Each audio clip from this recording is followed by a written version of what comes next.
पहलगाम आतंकी हमले के बाद भारत और पाकिस्तान के बीच तनाव चरम सीमा पर है। जहां एक ओर भारतीय सेना ने ऑपरेशन सिंदूर के जरिए आतंकियों को मुंहतोड़ जवाब दिया है, तो वहीं अब पाकिस्तान सीधे जंग तो नहीं लड़ पा रहा, लेकिन छिपकर साइबर वॉर जरूर छेड़ चुका है।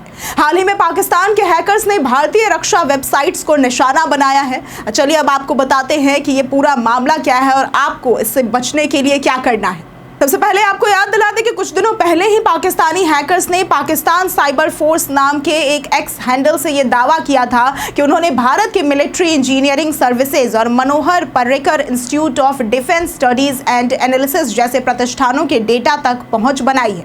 इस डेटा में लॉगिन आईडी, पासवर्ड जैसे संवेदनशील जानकारियां भी शामिल है। इसके अलावा उन्होंने आर्म्ड व्हीकल निगम लिमिटेड की वेबसाइट को भी हैक करने की कोशिश की थी, जिसके चलते उसे फिलहाल ऑफलाइन कर दिया गया था, जिससे उसका ऑडिट किया जा सके। अब जाहिर है कि जब देश की रक्षा वेबसाइटें सुरक्षित नहीं है तो आम नागरिकों के डेटा पर भी खतरा बढ़ सकता है। इसलिए आज हम आपको बताएंगे 5 ऐसे आसान लेकिन असरदार तरीके जिनसे आप खुद को किसी भी साइबर हमले से जंग के दौरान और इस हमले के दौरान खुद को सुरक्षित रख सकते हैं। सबसे पहला तरीका जो आपको अपनाना है वो है मजबूत पासवर्ड का इस्तेमाल करना। आपका पासवर्ड ही आपकी सबसे पहली सुरक्षा दीवार है। हमेशा ऐसा पासवर्ड चुनें जिसमें बड़े अक्षर A to Z, छोटे अक्षर के A to Z, number 0 to 9 और स्पेशल कैरेक्टर्स शामिल हो। याद रखें कि हर ऐप या फिर वेबसाइट के लिए अलग पासवर्ड्स बनाएं। एक ही पासवर्ड कई जगह इस्तेमाल करने से भी खतरा कई गुना बढ़ जाता है।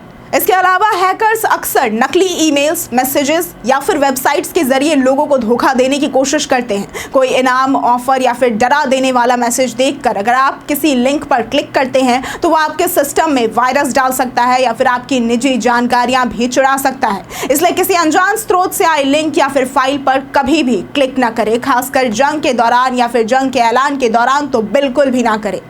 समय समय पर अपडेट करें अपना सिस्टम। मोबाइल, लैपटॉप, ऐप सबका समय समय पर अपडेट आना बहुत ज़रूरी है। इन अपडेट्स में सिर्फ नए फीचर्स ही नहीं बल्कि पुरानी सिक्योरिटी खामियों को भी ठीक किया जाता है। अगर आप लंबे समय तक बिना अपडेट के सिस्टम चलाते हैं तो हैकर्स उन्हीं कमजोरियों का फ़ायदा उठाकर अटैक कर सकते हैं।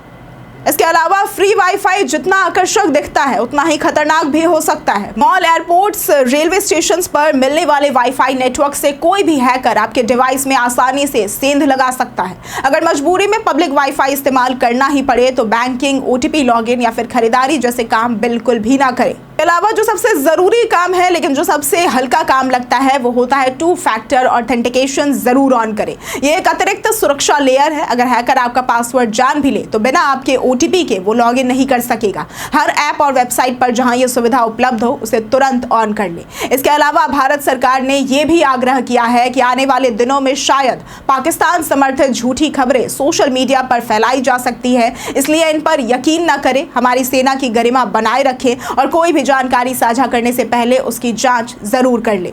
इसके अलावा जो बात सबसे ज्यादा गौर करने वाली है वो ये कि अगर आपको कोई भी संदिग्ध पोस्ट दिखे, खासकर भारतीय सेना या फिर देश से जुड़ी, तो तुरंत PIB फैक्ट चेक को उसके व्हाट्सएप नंबर 8799711259 या फिर ईमेल ID socialmedia@pib.gov.in पर जरूर से जरूर रिपोर्ट करें। पाकिस्तान साइबर वॉर के जरिए भारत की सुरक्षा को चुनौती दे रहा है। ऐसे समय में हम सभी की जिम्मेदारी बनती है कि न सिर्फ खुद को सुरक्षित रखें बल्कि दूसरों को भी जागरूक करें। याद रखें, थोड़ी सी सतर्कता आपको बड़ी परेशानी से बचा सकती है।